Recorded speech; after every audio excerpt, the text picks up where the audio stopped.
వయనాడ్ లోక్సభ ఎన్నికల్లో కాంగ్రెస్ అభ్యర్థి ప్రియాంక గాంధీ ఘన విజయం సాధించినట్లు మనకు తెలుస్తుంది. బంపర్ మెజార్టీ దిశగా దూసుకుపోతున్నారు. ఇప్పటికే ఆమె తన సోదరుడు రాహుల్ గాంధీ సాధించిన మెజార్టీని కూడా అధిగమించారు. గత ఎన్నికల్లో వయనాడ్ నుంచి పోటీ చేసిన రాహుల్ గాంధీ 3,64,000 ఓట్ల మెజార్టీ సాధించగా ఇప్పుడు ఆ మెజార్టీని ప్రియాంక గాంధీ క్రాస్ చేసి 3,68,000 ఓట్ల మెజార్టీ సాధించారు. రౌండ్కి ప్రియాంక గాంధీ ఆధిపత్యం కొనసాగుతూనే ఉంది. ప్రియాంకకు ప్రత్యర్థిగా బీజేపీ తరఫున బరిలోకి దిగిన నవ్య హరిదాస్ 3వ స్థానానికి పరిమితం కావడం కొంచెం ఇంట్రెస్టింగ్ ఫ్యాక్టర్. కమ్యూనిస్ట్ పార్టీ అభ్యర్థి సత్యన్ 2వ స్థానంలో ఉన్నారు. గతంలో వయనాడ్ లోక్సభ ఎన్నికల్లో పోటీ చేసిన రాహుల్ గాంధీకి 3.64 లక్షల ఓట్లు అంటే 3,64,000 ఓట్లు మెజార్టీ సాధించారు. అటు రాయబరేలీలోనూ విజయం సాధించడంతో ఆయన వయనాడ్ స్థానానికి రాజీనామా చేశారు. ఇప్పుడు ప్రియాంక గాంధీ అక్కడ బరిలో దిగారు.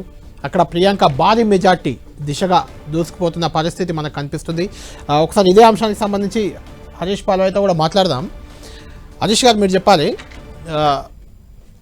ప్రియాంక గాంధీ భారీ మెజార్టీతో ఇప్పుడు విజయం సాధించారు. గతంలో మీరు రాహుల్ గాంధీని కూడా ఓడించిన సందర్భం ఉంది బీజేపీ. ఇప్పుడు ఇక్కడ 3వ స్థానానికి పరిమితమైంది బీజేపీ. ఎలా చూస్తారు దాన్ని? కనీసం 2వ ప్లేస్లో కూడా లేరు. సరే, అది వాళ్ళ సిట్టింగ్ స్థానం, రాహుల్ గాంధీ సిట్టింగ్ స్థానం, కొంత అడ్వాంటేజ్ ఉంటుంది. కమ్యూనిస్ట్ ప్రభావిత ప్రాంతం, అది కూడా అడ్వాంటేజ్ ఉంటుంది. అయినా బీజేపీ 3వ స్థానానికి పరిమితం కావడాన్ని ఎలా చూస్తారు? మనం అందరం యాక్సెప్ట్ చేయాలి, మేము కూడా యాక్సెప్ట్ చేస్తాము. Kerala is a difficult terrain for us. అక్కడ అధికారంలో కమ్యూనిస్టు ప్రభుత్వం ఉంది. సిట్టింగ్ స్థానమేమో రాహుల్ గాంధీ గారిది. పెద్ద ఎత్తున మైనారిటీ పాపులేషన్ అక్కడ. క్రిస్టియన్స్ కానివ్వండి, ముస్లిమ్స్ కానివ్వండి, పెద్ద ఎత్తున మైనారిటీ పాపులేషన్. ఆ అండ చూసుకొని రాహుల్ గాంధీ గారు ఉత్తరప్రదేశ్ నుంచి, రాయబరేలీ నుంచి అక్కడికి వెళ్ళిపోయారు. సో ఇటువంటి పరిస్థితుల్లో అక్కడ మేము ఒకే ఒక సీటు పోయినసారి లోక్సభ గెలిచారు సురేష్ గోపి గారు. సో మాకు అక్కడ కొంత ఆదరణ పెరుగుతోంది, కానీ ఆశించిన స్థాయిలో లేదనేది మనం యాక్సెప్ట్ చేయాలి. తప్పకుండా అది మైనారిటీస్ అక్కడ మెజారిటీగా ఉన్న స్టేట్ అది. దాన్ని వేరే రాహుల్ గాంధీని మించిన మెజారిటీ ప్రియాంక గాంధీకి రావడం అంటే బీజేపీ మీద ఈ కొద్ది టైంలోనే వ్యతిరేకత ఇంకా పెరిగింది అనుకోవాలా? అక్కడ ఏమైందనంటే కమ్యూనిస్టులకు రావాల్సిన ఓటు రాలేదు. వాళ్ళు కొంచెం అడ్జస్ట్మెంట్ రాహుల్ గాంధీ గారికి పోయినసారి సపోర్ట్ చేశారు, ఈసారి ఇప్పుడు కూడా చేస్తారు. 3వ స్థానం ఇంకా వీక్ అయిపోయారు మీరు. 3వ స్థానం అంటే ప్రచారం చేశాం, కానీ ప్రజల్లో ఆదరణ ఆ స్థాయిలో లేదనేది మనం యాక్సెప్ట్ చేయాలి. దానికి కారణాలు ఏముంటాయో విశ్లేషించుకుంటే తప్పకుండా దాన్ని సరిదిద్దుకోండి. రైట్, థ్యాంక్ యూ హరీష్ గారు. మొత్తానికి ప్రియాంక గాంధీ మాత్రం భారీ విజయం దిశగా దూసుకుపోతున్న పరిస్థితి కనిపిస్తుంది వయనాడ్లో. గత ఎన్నికల్లో రాహుల్ గాంధీ రికార్డుని కూడా ఆమె దాటి వెళ్ళిపోయింది. దీనికి సంబంధించి మా ప్రతినిధి గోపి లైవ్లో అందుబాటులో ఉన్నారు ఢిల్లీ నుంచి. గోపితో మనం ఒకసారి మాట్లాడదాం. గోపి, ప్రియాంక గాంధీ భారీ మెజార్టీ దిశగా ముందుకు పోతున్న పరిస్థితి కనిపిస్తుంది. అటు జార్ఖండ్ కూడా రిజల్ట్ దాదాపు ఇండియా కూటమి వశమైపోయింది. ఇటు మహారాష్ట్రలో కూడా ఎన్డీఏ కూటమి వశమైంది. ఈ ఓవరాల్ రిజల్ట్ని ఎలా చూస్తున్నారు? బై ఎలక్షన్స్ కూడా కొన్ని జరిగాయి, వాటిలో కూడా మిశ్రమ ఫలితాలు వచ్చాయి. ఓవరాల్ రిజల్ట్ని మీరు ఏ రకంగా కనిపిస్తుంది మనకు?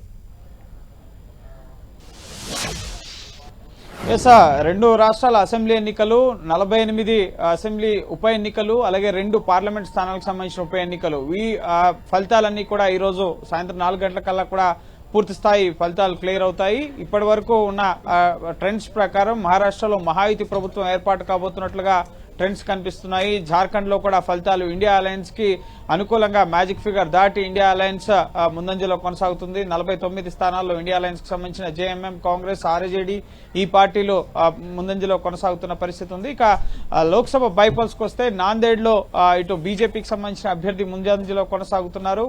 ఇటు వయనాడ్ స్థానానికి వచ్చేసరికి ప్రియాంక గాంధీ ఒక ల్యాండ్ స్లైడ్ ట్రంపింగ్ విక్టరీ దిశగా ముందుకు సాగుతోంది. గతంలో రాహుల్ గాంధీకి వచ్చిన మెజార్టీ మార్క్ 3,60,000 ఓట్లను దాటి ప్రస్తుతం 3,72,000 ఓట్ల మెజార్టీ మార్క్ను ప్రియాంక గాంధీ దాటడం జరిగింది. 2వ స్థానంలో సిపిఐ అభ్యర్థి, 3వ స్థానంలో బీజేపీ అభ్యర్థి వయనాడ్లో నిలవడం జరిగింది. వయనాడ్ ప్రధానంగా ఒక డిఫికల్ట్ ఫేజ్ ని ఈ ఎలక్షన్స్ కు ముందు ముఖ్యంగా భారీ ల్యాండ్ స్లైడ్ తో 300 మందికి పైగా అక్కడ చనిపోయారు. రాహుల్ గాంధీ, ప్రియాంక గాంధీ అక్కడికి వెళ్లి పరామర్శించడం జరిగింది.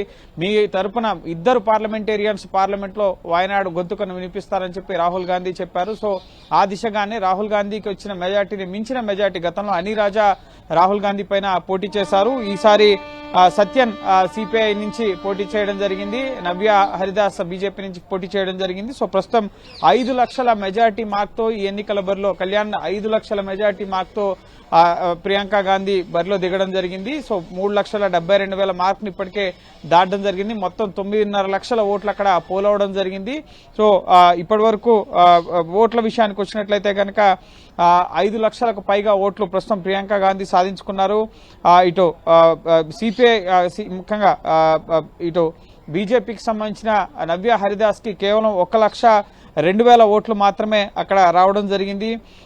ఇటు సిపిఐ నేతకు సంబంధించి కూడా 1,91,000 ఓట్లు మాత్రమే అక్కడ ఇప్పుడు రావడం జరిగింది. సో ఇంకా మెజార్టీ మార్క్ పెరిగే అవకాశం ఉంది. 2019లో రాహుల్ గాంధీ పోటీ చేసేటప్పుడు 4,30,000 ఓట్ల మెజార్టీతో అక్కడ గెలుపొందడం జరిగింది. మొదట 2019లో, ఆ తర్వాత 2024 2 సార్లు రాహుల్ గాంధీ అక్కడ గెలిచారు. ఇప్పుడు ప్రియాంక గాంధీ రాహుల్ గాంధీ రాయ్బరేలీలో చూస్ చేసుకోవడంతో ప్రియాంక గాంధీని అక్కడ ఉప ఎన్నికల్లో బరిలో దించడం జరిగింది. ప్రియాంక గాంధీ రాజకీయాల్లోకి ఎంట్రీ 10 ఏళ్లు పైబడింది. ఏఐసీసీ జనరల్ సెక్రటరీగా, ఉత్తరప్రదేశ్ ఎన్నికల ఇన్ఛార్జ్ గా అనేక ఎన్నికల్ని, ముఖ్యంగా 2 లోక్సభ ఎన్నికల్ని ముమ్మరంగా ఆవిడ ప్రచార కార్యక్రమాలు కూడా నిర్వహించారు. కానీ ప్రత్యక్ష రాజకీయాల్లో ఏ ఎలక్షన్స్ లో కూడా ఆవిడ పోటీ చేయలేదు. సోనియా గాంధీ ఇటీవల రాజ్యసభ నుంచి నామినేట్ అయ్యారు. ఆవిడ ప్రత్యక్ష రాజకీయాలకు దూరమైన తరుణంలో ఇటు ఉత్తరాది నుంచి రాహుల్ గాంధీ, దక్షిణాది నుంచి ప్రియాంక గాంధీ రిప్రజెంట్ చేయాలన్న ఉద్దేశంలో భాగంగా రాహుల్ గాంధీ వయనాడ్ స్థానాన్ని ఖాళీ చేసుకుని తన సోదరికి ఇవ్వడం జరిగింది. సో ఇప్పుడు అన్న మెజార్టీ మార్క్ ను దాటి ప్రియాంక గాంధీ ముందుకు దూసుకుపోతున్న పరిస్థితి ఉంది.